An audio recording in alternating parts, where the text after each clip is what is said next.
Good morning or good afternoon, wherever you are. I'm Janet Johnson, Chief Marketing Officer at Charter School Capital. And as a result of one of our recent digital marketing webinars for charter schools, we've been asked to actually come up with a little extra information about social media. So this is our first Facebook Live event. So we'll be very interested in what you think of it and how you feel about it. I hope you can all hear me. I hope the video comes out well. Fingers crossed, all right? I have been in social media for 13 years now. And so I have been really focused on how organizations versus people to people, but more organizations to their constituents can do social media well. So that's my point of view, and I'm bringing it here to you as charter school leaders so that perhaps you can get a little bit more active if you aren't already in social media, and to understand kind of some of the best practices around social media for schools. So the biggest question we always get asked is, how many times should I post and what kinds of things should I post on social media? So first off, I'm going to say that it's kind of, oh, and I've got a couple of people in the room, and Brittany is helping me with trying to make sure that everything shows up for you guys really well. I'm going to get out of the way, but we'll be okay in a moment. I promise you that, okay? So thanks, Brittany, but you're going way down. All right, so how often do you post and what kinds of things can you post? And I'm going to talk about the platforms in a moment, but just in general, I would say that especially for school leaders and for staff, that you post as often as you can. For some folks, that's going to be once a day. For some folks, it's going to be once a week. But the more often you post, the better you're going to be in terms of showing at least students, prospective parents, and those kinds of folks who are looking at your school to perhaps enroll, that you're a very active community, that you have an active school, that you have a community around the school of like-minded people. So that's really what you want to be thinking about when you're posting. So again, once a day, twice a day, 2 times a week, once a week. Just don't let too much time go by. And so in terms of what you can post, I've come up with some ideas for you here. Things to post about. I'm doing my little Vanna White thing. I've never done this, so please excuse me. Staff features. One of the things parents always want to know and students always want to know is, what's my teacher going to be like? So I've seen examples of folks who post photos of staff members, teachers, those folks who are having interactions day to day in their personal lives. Do they have a dog? Do they have a horse? Do they knit for other people? Those kinds of things. So staff features with a little story that they can tell about themselves is always really fun. I've got Managed Software Center updates coming up on this, so we're going to turn that off. Other things, every charter leader should be thinking about open houses, especially this time of year when we're kind of in lottery season and we're getting into enrollment season. Facebook, other areas, Twitter, etc. You can post your open houses, and you should be posting about your events as they come up. Give a little color commentary about what people are going to see. Hey, try Facebook Live and taking people around the school and seeing what you think. That might be kind of a fun idea. And Facebook Live, I hope, is rather forgiving, so here we go, right? Student projects. Your students are doing projects. They hang in the walls of every school I've ever been into. How about taking photos of students hanging their projects, or a student talking about their project, or a teacher, if your students are too young, teachers talking about the projects. But showing the projects themselves is a great way to get parents and other students interested in, hey, I want to do that. I want to be like that. Those are always really good things to post. I've seen staff take photos, selfie photos in the classroom. I think that's a clever idea. You can do that with every one of your staff and student classrooms of age and of appropriateness. Of course, you have to have the ability to get permission for photos to be posted on social, which you should be doing right away when the students enroll. So I think you'll be okay there.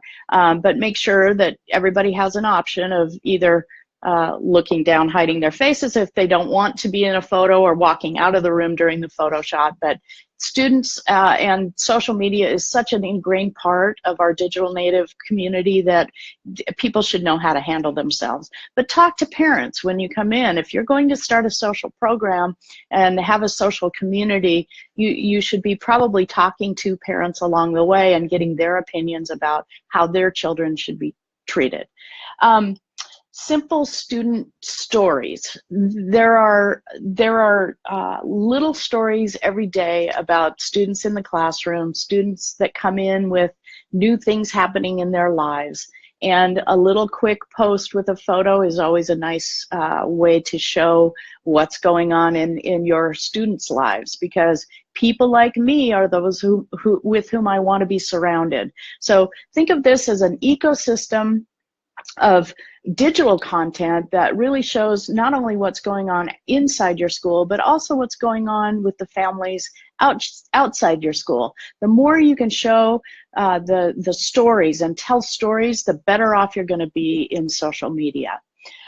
Community events. We all have community events, not necessarily at the school, but you can post about community events like, if you have, I was recently in North Carolina, and I was at a STEM conference where there were, actually it was a STEM competition where there were students from schools all around the county who came, and I took photos. The students gave us some presentations of their work, and it was just rich with great information that would go up on social media. And in fact, I'm going to share some of those photos here with Carrie, who's in the room and does our social media for us, so that she can actually post some examples. So if you want to come to our website and take a look at how we, and links to all of our social networks are at our website, you'll be able to follow us and look at what we do. It's an easy way to figure it out. The other thing, student accomplishments. Every single year you've got special students in every grade with whom you can share accomplishments, or for whom and about whom you can share accomplishments. Easy way to get good social mileage out of things. And then certainly sports and clubs. I talked about the STEM, if you've got 4-H, if you've got other kinds of clubs that you've got going on in your school, that's a rich area of information that you can share information with your community, because the whole idea of social media for charter school leaders is to expose what goes on in your school to a larger community, so that you'll really want to have other people both understand the value that your school brings to the students, as well as be able to actually showcase the kinds of things that you'll be able to have parents who will be interested in enrolling. All right, reading that one a little bit. Okay, so who does the posting, and how do you, we're all busy. It's really hard to get people committed to doing these kinds of things on a daily basis. So here's what I would recommend there. Have what we call a bit of a hub and spoke model to your social media. So whether you're focused on something like Facebook or Instagram or Twitter, and by the way, you need to understand where the parents and other community members are most active in social media. For many people, it's Facebook. For a lot of people, it's Instagram. For a smaller subset, it's Twitter. And by the way, Facebook and Instagram are all about stories. Whatever is happening live, or good information about check out this more, is really what Twitter is all about. And then kind of the business part of charter schools, where you want to understand, help your business leaders understand what's going on in your school, LinkedIn is really great for that. So have your focus, and then get people around you to help you with the posting. This is what we call the hub and spoke model. You have a trusted person, maybe it's your executive director or the chair of your board or someone at the school that you really trust to be the administrator of your social media account. But then you can ask other people to become editors and to contribute to the social activities that are going on. So you might have a staff member who is an editor and reviews every single post that is about to be set up, and they are the ones that publish. Oftentimes you can get an English teacher or somebody who is really active in the, the community side of your school to be that person on social. It just becomes another part of their weekly, their daily and weekly things that they do.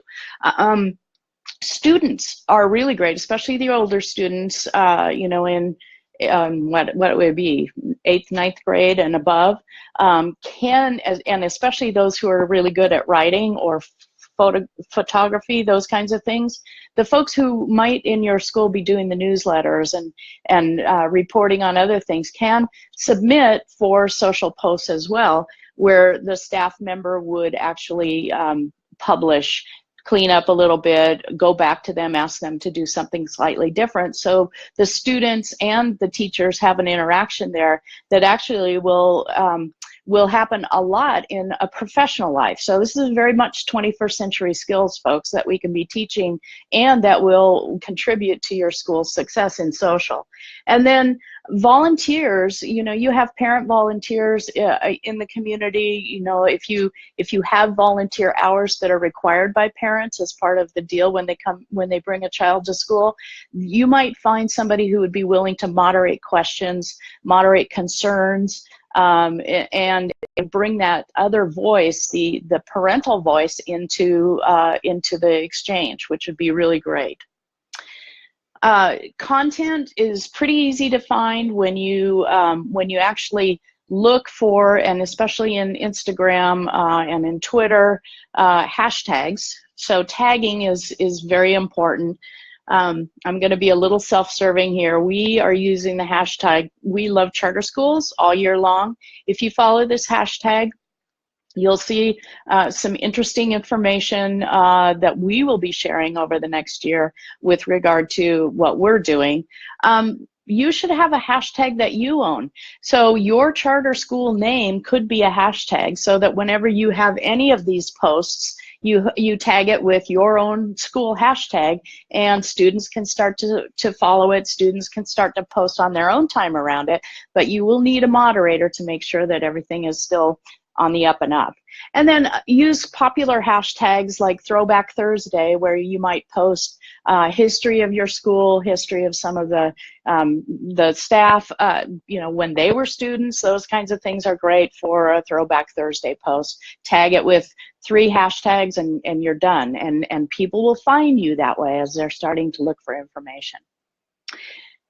And a quick moment about crises or negative comments or things like that. When I first got into social media, it was because we were paying some people to blog about us, and we were very much on the up and up, but it caused an ethical debate.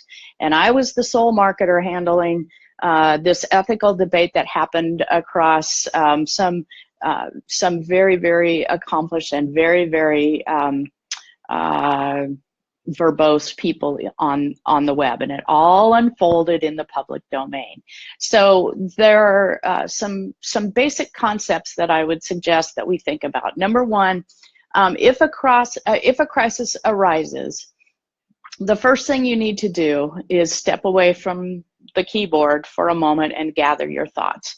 If there is a crisis, you need to be prepared to handle it right head on.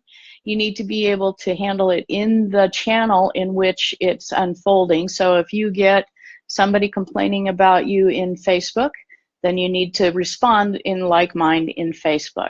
If it happens in YouTube, it's best to go shoot a quick video in YouTube and respond to it. And by the way, crises are very fast to build in social and very fast to go away in social if you actually address them quickly. Some guidelines around crises, and we'll be continually talking about more and more of this as we go along. So if you have questions that you want me to go deep into around crisis communication, happy to do that in the future. Address any problem head on, and once you've stepped away from the keyboard, get back in there as soon as you can while addressing it with confidence. Say you're sorry if it's something that your school or your staff members have done, and mean it. No half-hearted "I'm sorry" kinds of things will do here. Be grateful to those who have been unnecessarily affected by whatever happened. Say you have a leak in a bathroom at some place and it ruined a child's backpack. You never know. Some things you never know what's gonna touch somebody off. But when you're giving your statement, make sure that you are addressing those who are affected without knowing they were going to be affected that day. And then again, do so in the channel in which the problem has been brought up.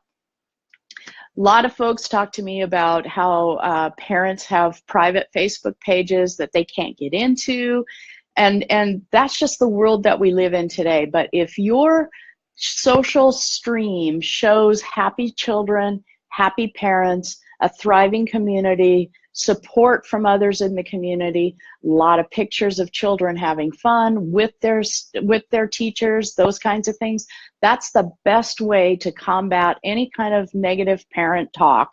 And also inviting others to bring their questions to you. We have an open house coming up next Thursday at 4:30. Come to me, open it up, make sure you're approachable, talk about the issues, be honest about the issues, be honest about the plans to correct the issues, and you'll have a big success in overcoming any kind of crisis or complaint that comes along the way. And with that, that's what I have for social media marketing for charter schools, and thank you.